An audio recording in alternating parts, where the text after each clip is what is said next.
त्यति बेला एकदम भित्र मन डरो बनाएर पिता परमात्मा पहिला त मलाई आँखामा यस्तो कालो नानीमा धरी रगत जमाएर आँखा नदेख्ने बनाएर 6 वर्षसम्म चस्मा लाउने, यो चस्मा लाउने बनाएको थियो भने पिता परमात्मा त्यो त हटाउनु भयो। फेरि मलाई त्यस्तै गर्न आँटेको होला शैतानले।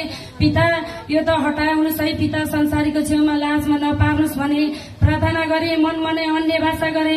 आधी घण्टा पछि त छ्याङ्ग छोड्यो पिता परमात्मा। हजुरलाई आउने बिन्तीको धन्यवाद गर्छु म यसको नाममा। पिता परमात्मा कति शक्तिशाली हुनुहुन्छ, कति पिताले आफू अगुवालाई मात्र शक्ति दिनुहुन्न, लिडरलाई मात्र शक्ति दिनुहुन्न, शक्ति त हरेक जनसन्तानलाई पनि दिनुभएको छ पिता परमात्मा। त्यतिखेर मैले ईश्वर नचिनेको भए मलाई हस्पिटल लैजानु पर्थ्यो या धामी झाँक्रीकोमा लैजानु पर्थ्यो। त्यति बेला मैले केही देखेको थिएन, कतै देखेको थिएन। म बसिरहे म्याम हजुरले कपी चेक गरेर सकाउने बेला भइसक्दा पनि मैले आँखा देखेको थिएन।